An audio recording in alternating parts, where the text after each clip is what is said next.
at the squad we have assembled to labor for you on this Labor Day, including Heather and Sir Paul Finebaum with a rare visit in New York. We got plenty of NFL coverage this morning for you. You come north of the Mason-Dixon line? I snuck out. We are delighted to have him here. We're ready to roll. It was an incredible college weekend. Let's start with that. It's not over yet, by the way. We got Belichick tonight, but we had Notre Dame in Miami last night in South Florida, and this was good. Dan, there's Carson Beck. Once upon a time, we talked about him as the #1 overall pick in the draft, and he looked good last night. He did. He looked like a first rounder. Looked like a guy playing himself back into that first round conversation. The kid from 2023, a nice pocket move on third down and a beautiful ball. This ball is certainly a little bit of luck attached to it. C.J. Daniels fully extended. This is thrown up with a, I'm going to give my guy a chance type of mindset, and the young receiver pays off for Carson Beck. Two huge red zone completions. Unbelievable catch there from Daniels, giving Miami a 14-7 halftime lead. This was a great one. Michael Irvin fired up to watch it. Notre Dame now with the ball over 12 minutes to go on a second down, down 7. I want you to watch this wild play that results in an interception. Dan, the foot of Keontae Scott winds up being a huge factor in this. We'll show it again. Quarterback, when the ball's in the air right now, you're like, just please get to the ground somehow. It's a BBB, bad break, bro. There's nothing C.J. Carr could have done about that. Miami, fortunate tip and turns it into points. Now, it's a 7-point game with 5 minutes left, and the Irish have an opportunity. This is a wide open Eli Raridon for 65 yards. Yeah, the poise that C.J. Carr continued to show throughout this game was a big deal. The broken play leads to a huge opportunity for the tight end, and then they run that quarterback draw delayed down in the red zone. You see the athleticism for him. Notre Dame right back into the conversation. His second rushing touchdown. We're tied at 24. What a game. Next Miami possession. This is back. He's going deep for Kalen Marion, and this is interference, no question, yeah, right? This is a no question. Gray's one of their best corners, one of the best corners in college football. Just gets tripped up. Unfortunate for them. Miami takes advantage. And that gives Carter Davis a chance to be the hero with just over a minute to go. That's 47 yards, and it's good. So Miami, a 3-point lead. Irish final chance, 26 seconds on the clock. No timeouts remaining. Carr back to throw. Down he goes, and that would be all she wrote. They would not get off another snap, and so Miami wins an absolute thriller on a Sunday night season opener over Notre Dame, 27-24. You could not ask for more from this enormous battle between these two top 10 teams and long-standing rivals. Heather, where in your mind should this leave Miami when the rankings come out this week? Green, Miami should be #3 in the country because they got one of the best non-conference wins of week 1 and probably the entire season. This is the kind of win that is going to resonate with the College Football Playoff Selection Committee through Selection Day.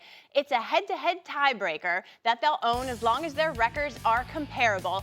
Miami right now looks like it can win the ACC, but if it doesn't and it's fighting for an at-large bid, this will separate them from other CFP contenders that didn't play as strong of a non-conference schedule. Yes, strength of schedule still matters. Yeah, and these obviously two name programs with big expectations. Paul, what do you think last night meant for both sides, particularly a Notre Dame team that doesn't have the strongest schedule the rest of the way? No, I mean, I don't think you can write Notre Dame off, Greeny.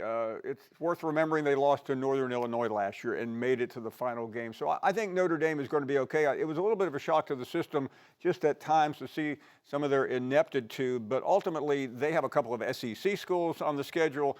A&M at home, at Arkansas. It shouldn't be a problem, either one. They have Boise later, which doesn't seem like a big deal anymore.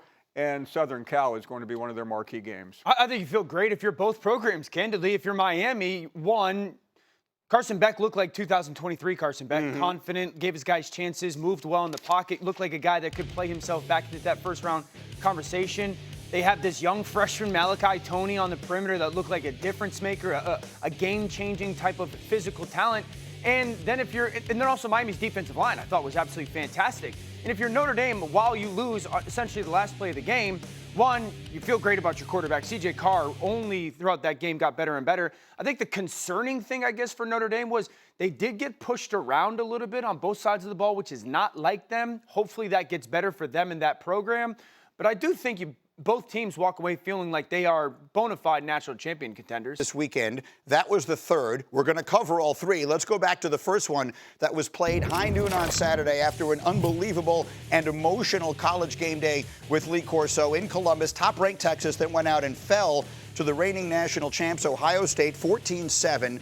Preseason Heisman favorite Arch Manning looked shaky at the beginning of the game, finished with 170 passing yards, 17 of 30, 1 touchdown, 1 pick. It was a really, that first half was just a mess for those of you who didn't get a chance to watch it. Second half, he got a little bit going. Ohio State clearly looked like the better team. Let's go through this from top to bottom. Paul, let's start with you. You said to me last week that you could never remember a time where there was a more hype for any individual player going into a game than that. What are the right things to say about it after that performance? Well, the truthful thing to say is it was a disastrous beginning. Now, you can look inside and find good things, but mostly he was not ready for the moment, and neither was his coach. I was more disappointed in Steve Sarkisian, who I had believed was the best offensive play caller in America. He just did not dial up very much. He was outmanned on the defensive side by Ohio State, and I came away optimistic that Arch would get better, but that's not what we were expecting, and that's not what we got.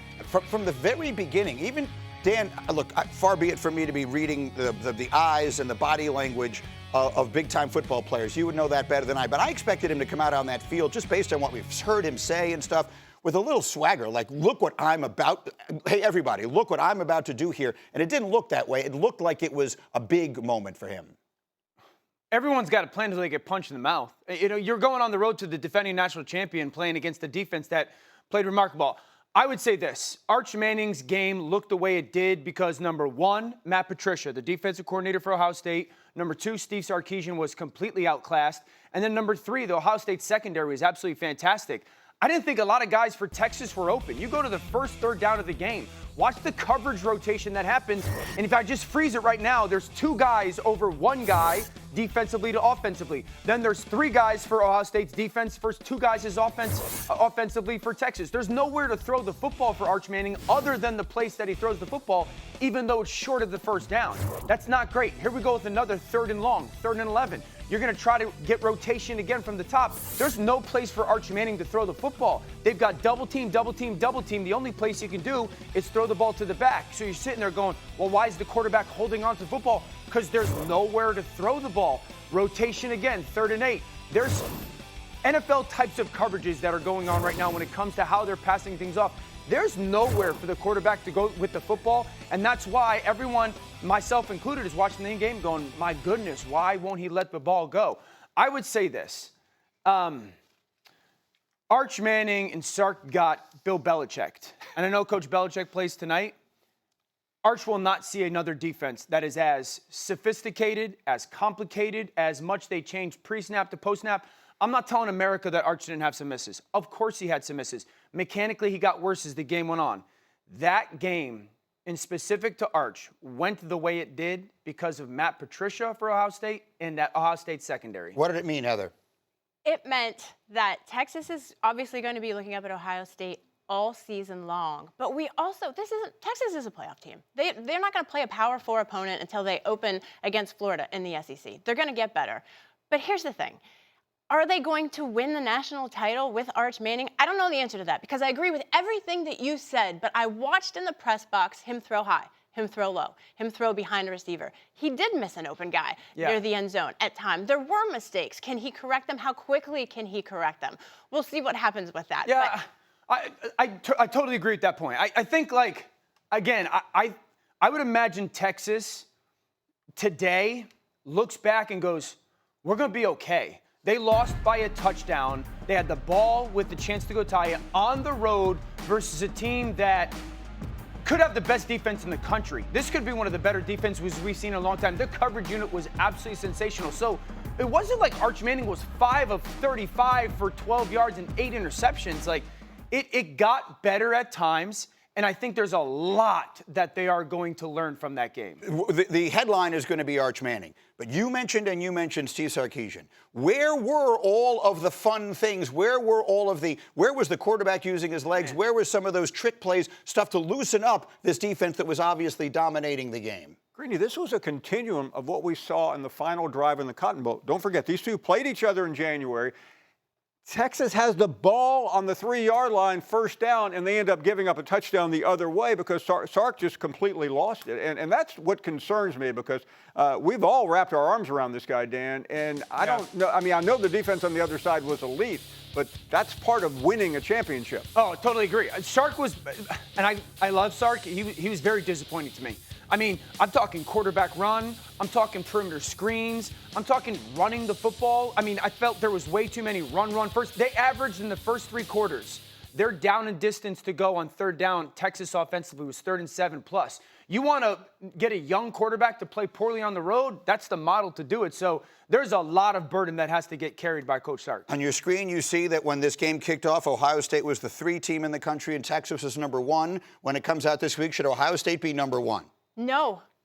LSU had the best win of week 1. They went on the road into Death Valley, and they beat a team capable of competing for the national title as well. I think Ohio State is an extremely good team. But when I do this every week, I look at it through the eyes of a selection committee member, and no one had a better win than LSU. Okay, fair enough. So we will get to LSU, Clemson as we go in the story of both of those quarterbacks and everything else. But Ohio State, it looked to me like they got a little tired of hearing about Arch Manning. And even when I was posting some stuff on social while the game was going on and afterwards, the Ohio State fans were up my case. I mean, they were like, hey, good job not noticing the game that Julian Sain played, Greeny. Good job not noticing the defense, Greeny. Good. I think they heard all of the Arch conversation, and I think they used that. Well, I don't know where they heard it, but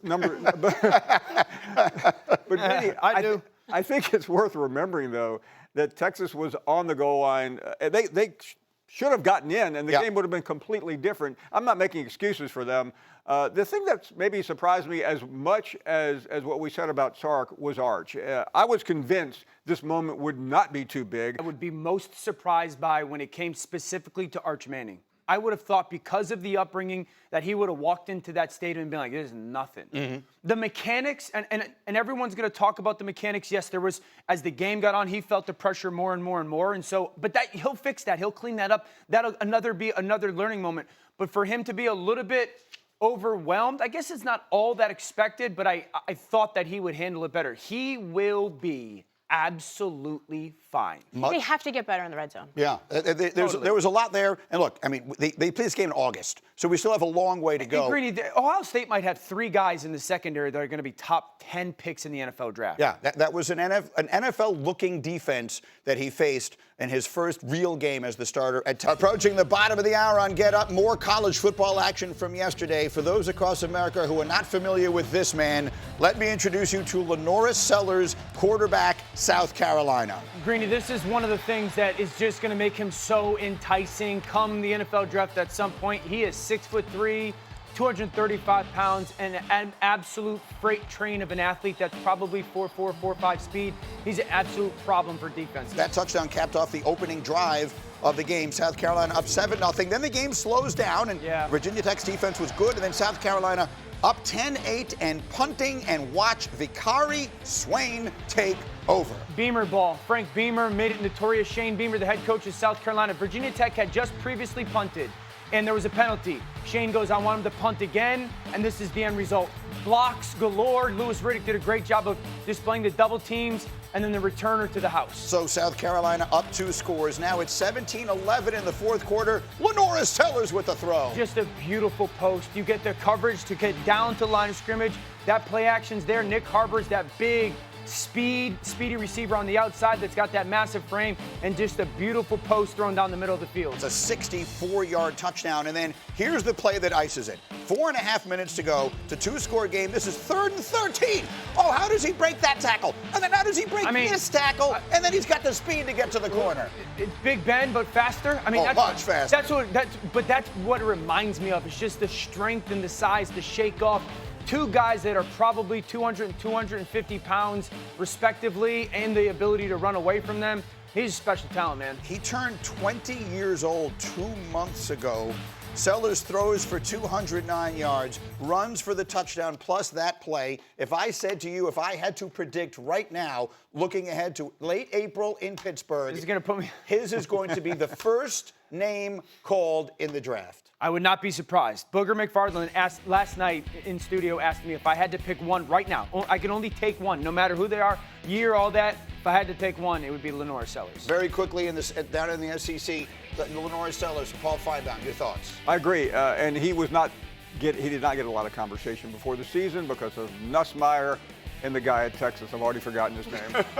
He stinks already, too. Lenore Sellers was spectacular, and they sort of held up the flag for the SEC after a very tough day on Saturday. We showed you Texas get knocked out. Then in the afternoon slot, we go to one of the biggest upsets of the weekend, Florida State taking care of number 8 Alabama, 31-17. Last year, Alabama missed the playoffs, and FSU had 2 wins. So both teams were looking to start from scratch. The Seminoles took the lead in the second quarter and never looked back. So let's show you where Alabama is right at this moment. Kalen DeBoer started his Alabama tenure looking great. Oh, my God. They were 4-0. They beat Kirby Smart in Georgia. They looked like they had a rocket ship to the moon. Since then, he is 4-5 in games against FBS teams. He's 1-4 as a double-digit favorite away from Tuscaloosa. Nick Saban in 17 years was 63-4 in games like that. So, Heather, bad game or bad sign for Alabama? Yes. The answer is both, Greeny. I mean, look, it wasn't just about the loss. It was how they lost. Physical, outplayed up front, pushed around at the line of scrimmage. This wasn't even the SEC schedule. They've got one of the top 11 toughest schedules in the country. I have them out of my top 12 right now. Paul, I saw that when this game ended, all you did was tweet the phone number for your radio show on Monday. What do you imagine people are going to be saying about Bama and particularly their coach this morning? It'll be the easiest 4 hours of my life. They will be calling for his firing. Greeny, that is not going to be a surprise. I've already heard from longtime Alabama people who say, I want him out. A local columnist has already called for his head. I mean, this is unprecedented. This was let's not forget, this was a national championship contender. They have enormous talent, probably the second most talented team roster-wise in the country, but they look soft. DeBoer looks clueless at times. It feels like a house of cards. If Nick Saban watched this tape back yesterday, he would kick some of the kids off the team. That's how bad it was. And Alabama's problem is their controllables. You watch this defense run to the football and you're like, where is the effort to the ball, the angles to the ball, the tackling to the ball? It's not a talent issue. It's a controllables issue. And I think it is fair to say, can Kalen DeBoer survive September? And I know they have, I think, Louisiana, Monroe coming up, and then it's Wisconsin, and then it's Georgia. When you watch this tape, they look like a shell of what Nick Saban had built them to become when it comes to effort and toughness and desire. They look like a shell of it. Can we just take a timeout, though, to give some credit to Florida State? No. Totally. It's Labor Day. Come on, people! Totally. Like, One team played with edge and one team didn't. But did you see what Mike Norvell did in a skinny minute at Florida State? This was one of the worst teams in the country last year. Yeah. And they just hammered this Alabama team. I mean, we should be talking also more seriously about Florida State. Totally. This is a team that 2 years ago many people thought got robbed of a chance to play in the playoff back when it was a 14 playoff. Then last year they fell apart completely. To Heather's point, they win 2 games. Now here they are back. And the comment that I heard from a lot of people being made, and Paul, this obviously is right up your alley, is that if you just watch that game, when you consider the reputations of the conferences, you would have thought Florida State was the SEC team, right? That's what it looked like. That's what it has looked like in the reverse for what feels like forever. And don't forget the final 2 choices for this job were Mike Norvell and Kalen DeBoer. And Greg Byrne went out and got DeBoer. That's embarrassing. I mean, this is, do I need to tell anyone watching at this early hour, this is the University of Alabama we're talking about, with 6 national championships under Nick Saban. And that's what's driving people crazy. But I also want to sound a little bit like Heather here for a second.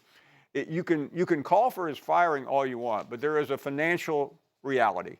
It would cost close to $70 million. Now, this is, Texas A&M bought off Jimbo Fisher a couple of years ago at 76. That's oil money. Alabama doesn't have oil wells. It is somewhat of a challenged state, and I don't think even if the season goes under, they're going to be able to get rid of him. Tigers, the two Death Valleys, and this one lived up to the hype. Garrett Nussmeier throwing a go-ahead 8-yard touchdown pass in the fourth quarter. Number 9 LSU rallying past number 4 Clemson 17-10.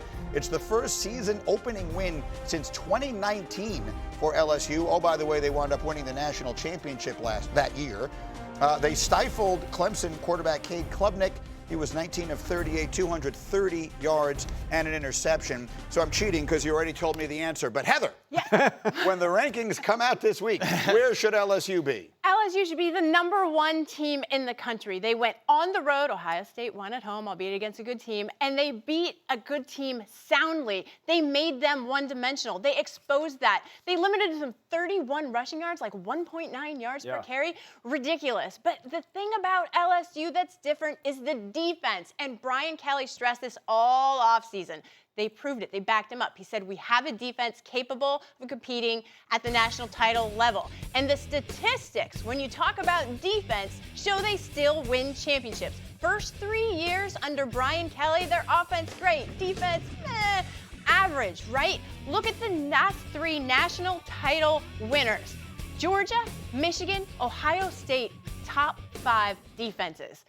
Brian Kelly has a complete team capable of competing for the national title. Brian Kelly, finally. We all remember last year when he loses the game and he's pounding on the lectern. And now what do we say about him this morning? We're saying he is no longer on the hot seat. And I say that, and people go, what are you talking about? I mean, I hear from LSU fans every day. And had he lost that game, Greeny, he would have been roasted today along with Kalen, DeBoer, and Steve Sarkisian.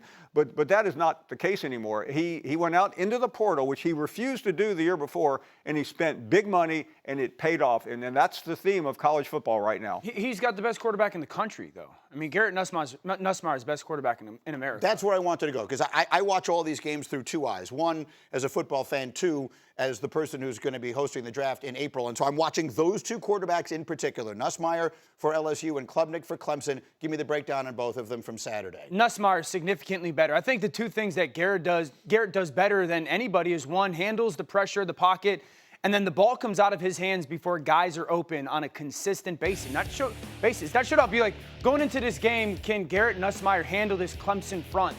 You saw him get to 2nd, 3rd, 4th progression quickly. The way that he moved away from some of those, whether guys were beat one-on-one pressures or some of the blitzes that Clemson threw at him, the ball comes out before guys are getting into their breaks. That's the #1 way that quarterbacks can beat pressure. Athletically, I thought that he moved really well as well.